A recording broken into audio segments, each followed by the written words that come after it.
আমার নবী কেমন নবী? সরকারে মদিনা নূরে মুজাসসাম। আমাদের প্রত্যেকের ঘরে কোরআন শরীফ আছে না নাই? কোরআন শরীফ আমাদের প্রত্যেক মুসলমানের বাসায় আছে, কিন্তু আমরা পড়ি না।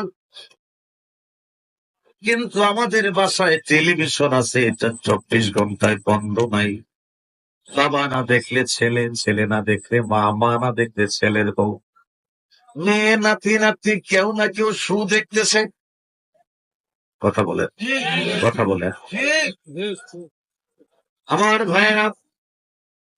কিন্তু আল্লাহ বলে, শোনো, কোরআন শরীফের একটা অক্ষর যদি কেউ তিলাওয়াত করে 10টা নেকি আমলে লেখা হয়ে যায়।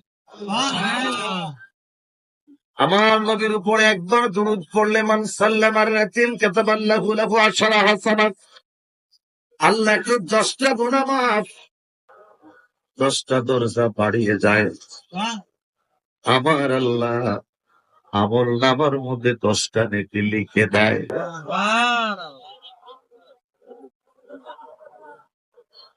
আমার ভাইয়েরা, ওই নবী সাল্লাল্লাহু আলাইহি সাল্লামের দরবারে লাখো কোটি দরুদ সালাম পাঠাচ্ছে এবং পাঠাবো। আরেকবার বড় করে বলি মারহাবা, একসাথে বলি না মারহাবা। আমার বন্ধুগণ, আমাদের প্রত্যেকের ঘরে একদিন কোরআন শরীফ আছে, কিন্তু আমরা পড়ি না, সময় নাই। সকালবেলা মা, দাদি, ছোট্টকালে দেখেছি কোরআন শরীফ আজানের সাথে উঠে ফজরের নামাজ কমপ্লিট করেছে। নামাজটা কমপ্লিট কইরা মা কোরআন শরীফটা নিয়ে বৈশা গেছে। কথা বলে, কোরআন শরীফটা তিলাওয়াতের পরে আমার মা, আপনার মা উঠান বাড়িটা সুন্দর করে ঝাড়ু দিয়েছে। কথা বলে, ওই কোরআন শরীফটা যখন মা সকালবেলা পড়তে যাবে, কোরআনের উপরে 20 টাকার এক টুকরা ক্যাটন কাপড়, নামটা কি, গিলাপ, ওই গিলাপটা খুলতে যায় হাত থেকে পড়ে গেছে। মা গিলাপটাকে উঠে সালাম করে জিজ্ঞেস চুকুর করে, মা 20 টাকার এক টুকরা কাপড় এত তাজিম কেন? ওই বাবা, 20 টাকার এক টুকরা কাপড় হইতে পারে, সম্পর্কটা আমার আল্লাহর লাউহে মাহফুজের কোরআন। 6-7 বছরের বাচ্চা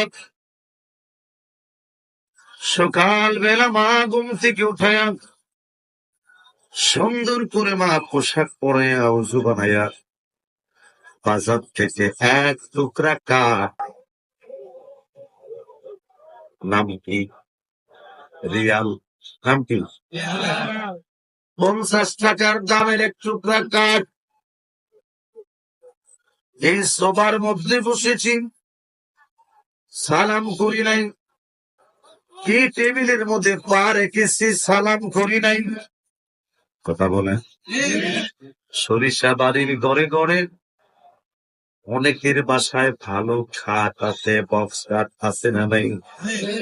সেগুন খাট, আকাশি খাটের দামি বক্স খাট। প্রতিদিন ঘুমাইতে যান, কোনদিন সালাম করি? আমাদের ঘরে খাটের আলমিরা বড় আছে না নাই? ওয়াল সুকেস দামি ফার্নিচার আছে না নাই? কোনদিন কি সালাম করেছেন? বলেন। 20-50 টাকার এক টুকরা কাঠ, ছোট্ট মানুষটা, ছোট্ট মনিটা সকালবেলা অজু বানাইয়া মক্তবে দর দিবে, হাতের মধ্যে নিয়েছে, রিয়ালটা বুকে জড়াইয়া ধরেছে। উঁচু থেকে নিচুতে নামতে যাইয়া হাত থেকে রিয়ালটা পড়ে গেছে। ছোট্ট মানুষ বোঝে আর না বোঝে উঠাইয়া সালাম করে। কথা বলে, কি করে? কি করে? আমি জানতে চাই 30 টাকার 50 টাকার এক টুকরা কাঠ হাত থেকে পড়ে গেছে, তার কেন সালাম হবে, কেন তাজিম হবে, কেন তার বরকত হবে? বলতে পারেন হুজুর? 30 টাকার এক টুকরা কাঠ হইতে পারে, সম্পর্কটা তো আমার আল্লাহর লৌহে মাহফুজের কোরআন।